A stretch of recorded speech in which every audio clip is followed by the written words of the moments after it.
Good afternoon, everyone. My name is Stephen Herwire. I'm the owner of Herwire Financial Plans with Direction. Today is July 19th, 2024. Because of recent events in at least my local area, and I imagine others' local areas, we're going to talk about how do I change Medicare plans in the middle of the year. So why would you want to change Medicare plans in mid-year? And this is the thing driving a lot of folks around me to change plans. Your doctors and or hospitals are no longer in network. Sometimes your prescriptions are no longer covered. Sometimes it's because you've moved and you might just want to make a change for whatever reason. There's a multitude of reasons why you might want to make a change. Here is a list of common ones. However, they're not exclusive or extensive. These are just the most common ones I see. Most common one is you move out of the service coverage area. Anytime you're leaving the coverage area, you'll almost certainly have to make some changes to your plans. If you move down the street, it's unlikely you'll need to make a change, but just to be safe, check with your plan to see if you can retain your coverage. If you're moving out of state, it's virtually certain changes need to be made. You usually have a limited time, usually 2 months, to make said changes. If you don't, it's possible you'll be kicked out of the plan. Last year, I picked up a few clients who'd moved here from out of state. They made 0 changes, and in the middle of March, they found out, hey, we don't have drug coverage anymore because their Part D plan kicked them out. Now, since they were going to be at least 3 months without it, they were subject to the 1% per month penalty. And because you can't just sign up for these plans necessarily in the middle of the year, if I couldn't find a way to get them in pretty quick, they would go 12 months, not only with no prescription drug coverage, but that would have added a 1% per month penalty. In their case, it would have been 12%. Happy ending to the story is I did find a way, and so they only ended up with a 3% penalty. Check with your insurance carrier, whether it's Medicare Advantage with prescription drugs, Medicare Advantage, Medicare Supplement, or a standalone prescription drug plan.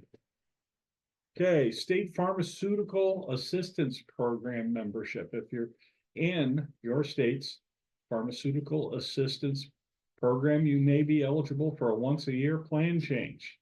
Once you've used this particular special enrollment period, you'll not be eligible again to use it until the next calendar year.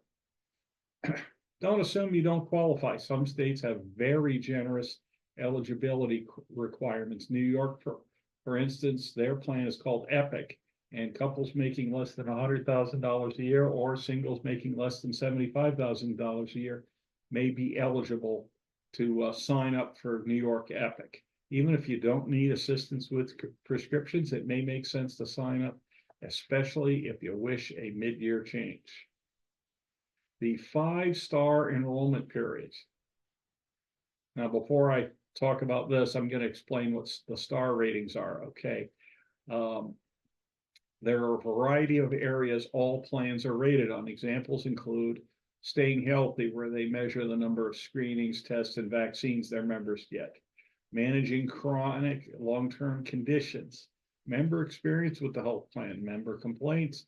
Health plan customer service.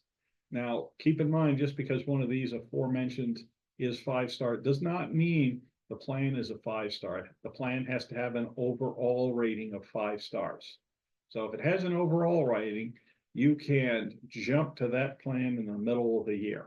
And last year we had a number of plans that fell into that category in our area. This year we don't have any right now. Institutional special enrollment period.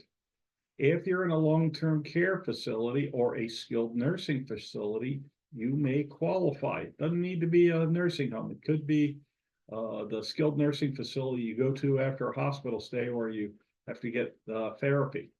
What I understand is it does not include assisted living. But this special enrollment period is continuous as long as you're in the facility, and then when you get out, 2 months after. So keep that in mind. Loss of credible coverage. Now, this can take a few different forms. This usually applies to people who have employer or union coverage, people that work past age 65, and they might get a notice saying, hey, our drug coverage is no longer Part D equivalent, and they have to be notified. So the enrollment, that's one way. Or they could just decide, all right, that's it, I'm hanging it up, I'm retiring. And this enrollment period ends 2 months after the coverage ends, or it's no longer equivalent. Low performing plan. If you're in a plan that has a low performing icon, the SEP exists as long as you're in it. Now, keep in mind, it's not just because you think the plan's not doing very well. Medicare has to give it this low performing icon, but then you're eligible to jump out of it. Significant changes in provider network. Now, this is the thing that spurred my putting this out today, the different enrollment periods, because we have a few different major hospital systems in the area that are no longer taking certain companies' plans. Okay, but that doesn't just mean everybody gets one. It means CMS will probably look at it and they'll decide on a case-by-case basis whether or not the folks in these plans can jump out.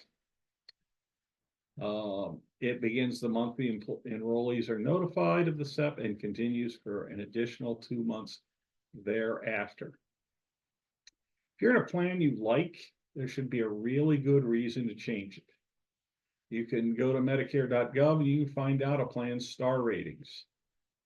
And keep in mind, the star ratings change each year in the fall. You can screen for many things, including star ratings on Medicare.gov. I always recommend using a Medicare agent. This is not folks that are employed by Medicare. They're a licensed agent that is licensed and appointed to do, Medicare plans. They don't work for the government. Number one, here's the reasons. Number one, there's no charge. They can't charge you to get your help. And number two, they're required to recertify every year, which includes testing. I'm in the middle of that right now. And we get tested every year on relevant information. Once you graduate, be it from welding school, engineering school, or law school, you're going to need a different plan for each of those stages that's tailored to each individual situation. During your working years, am I saving enough? And is it in the right place? The glide path, which is what I call the last 10 years prior to retirement. Will the USS retirement be shipshape on the appointed day? When you're in retirement, the big question is, how do I avoid running out of money before I run out of life? And finally, legacy. Does what I worked hard for get to where I want it to after I'm done with retirement? It can be reached at herwirefinancial.com. I do in-person, Zoom, and phone appointments. I am licensed and registered across several states and can easily add states if there is a need. If you'd like to schedule an appointment, you can click on the Schedule an Appointment button in the upper right-hand corner of my website. If you want to see more videos like this, click on that red YouTube button. If your friends want more information, they can follow me on Facebook, LinkedIn, or Twitter, or subscribe to my YouTube channel. For those who prefer the good old-fashioned telephone, my phone number is 518-631-2569. Caution, do not text me at that number. You will be sad. I will not get it, and I'll be sad too because I didn't get it. There's a texting number right on this screen. This material contains only general descriptions and it's not a solicitation to sell any insurance product or security, nor is it intended as any financial or tax advice. For information about specific insurance needs or situations, contact your insurance agent. This article is intended to assist in educating you about insurance generally and not to provide personal service. It may not take into account personal characteristics such as budgets, assets, risk tolerance, family situation, or activities which may affect the type of insurance that would be right for you. In addition, state insurance laws and insurance underwriting rules may affect available coverage and its cost. If you need more information or would like personal advice, you should consult an insurance professional. You may also visit your state's insurance department for more information. Riders are additional guarantee options that are available to an annuity or life insurance contract holder. While some riders are part of an existing contract, many others carry additional fees, charges, and restrictions, and the policyholder should review their contract carefully before purchasing. Guarantees are based on the claims paying ability of the issuing insurance company. Opinions voiced in this material are for general information only, not intended to provide specific advice or recommendations for any individual. All performance reference is historical, no guarantee of future results. All indices are unmanaged and may not be invested in directly.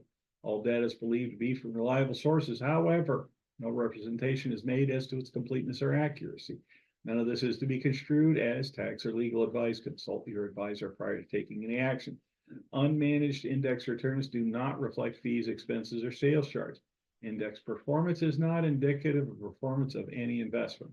Investing in stock includes numerous specific risks, including the fluctuation of dividend, loss of principal, and potential illiquidity of the investment in a falling market. Investing in mutual funds involves risks, including loss of principal.